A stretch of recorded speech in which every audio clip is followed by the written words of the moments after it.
Hang on.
Hold on tight.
Well, didn't do a lot of talking because I wasn't sure how much you could hear with the trencher running. Digging out the ditch here on one of the roads on the farm. Started right there because it had started filling in. And I originally straddled it and crawled my way up there with the wheels and the outriggers on either side of the ditch. Was digging my way back.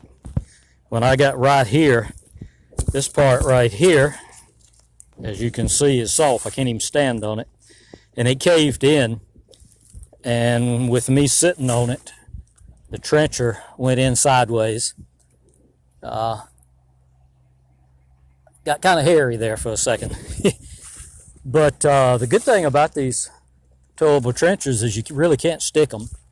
I just used the bucket and reached out on the hill over there and grabbed and pulled myself up out of the ditch, and basically just had to walk it up that terrace up there and come around and back, and then very carefully try to finish. So what I'm going to do, what I had originally done is dug it out wider here to let the water settle, and it's been working well, but I'm going to try to shore it up with some rock on either side.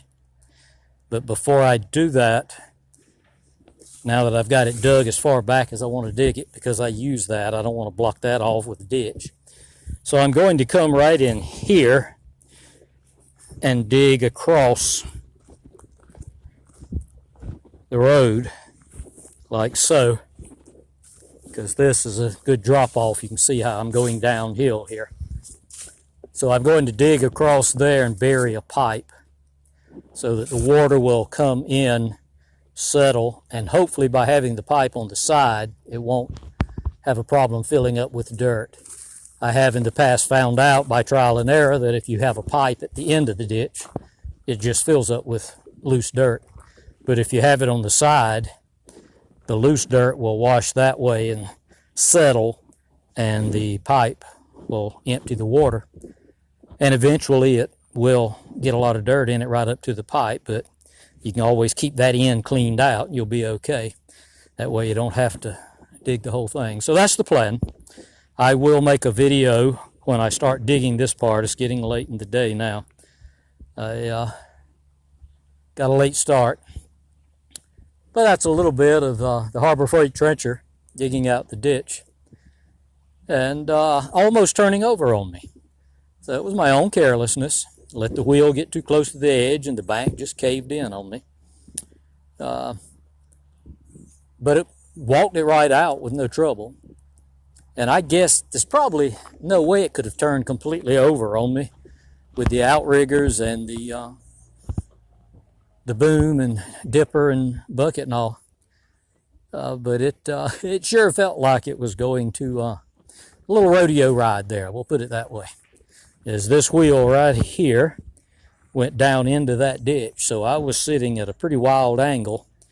That one outrigger up in the air, and this outrigger just buried itself in the dirt. But like I say, I was able to reach the bucket out, grab the hill up next to that pampas grass, pull myself out. So it worked. Let's see, anything. Oh, I was greasing it before I started. Something that, just in case any of you ever run into it when greasing these things, you know, these little grease fittings here, they have this, it's like almost like a BB or a shot, and it's spring loaded so that you take that specialized grease fitting that I'm sure you've all seen, and you push into the hole and it takes the grease. Well, this one wasn't taking any grease. I was trying to grease it and the grease was backing out. And I thought, oh gosh, I'm going to have to get the pressure off of this hydraulic cylinder and pull the cotter pin and pull this out and see what's wrong. But I found out something you can do. If you ever have that problem, if you ever try to put grease in and it's just backing out around the fitting and doesn't want to go into the pin, grab this with a pair of pump pliers and turn it. I just took it and rotated it a few times, and whatever was in the way, there's a hole. This thing goes straight through the middle of the pin, And then in the center of the pin this way is a hole that the grease comes out of and spreads around the outside of the pin. And apparently there was some dry, hard grease, grime, sand, whatever, was blocking that hole. And by grabbing this and just turning it, I hope you can see it, by grabbing this and just turning it back and forth a couple of times, it accepted the grease, greased up till it started oozing out, so it worked great. So if you ever run into that, that's something you may want to try. And then also, this one, you can see the little the little metal ball there, and it's spring-loaded. I can push on it, and it bounces back and forth.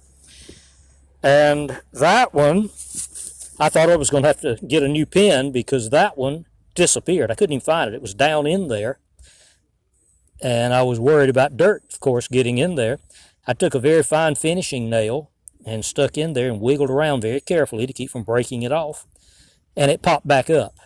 So somehow it had gotten, I guess, pushed over to one side of the hole.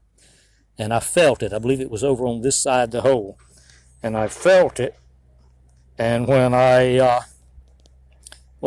touched it, basically, just touched it with that little small finishing nail, it popped back into place and is working fine. So those are two things you may run into when you're greasing these things. And if you do, there's a solution. So it's getting late in the day and I'm tired. I'm going to do some cleaning up, put Little Red back under the shed. And I got grease all over my hands now. I don't want to touch the camera, but it is what it is, I guess. So appreciate you visiting us here briefly on the Double M farm, and I'll do a video real soon digging in the pipe across the road. I don't know, maybe I'll get to that tomorrow, I hope, so we'll see. So till we meet again, appreciate you visiting us here on the Double M farm, and we'll talk to you again real soon.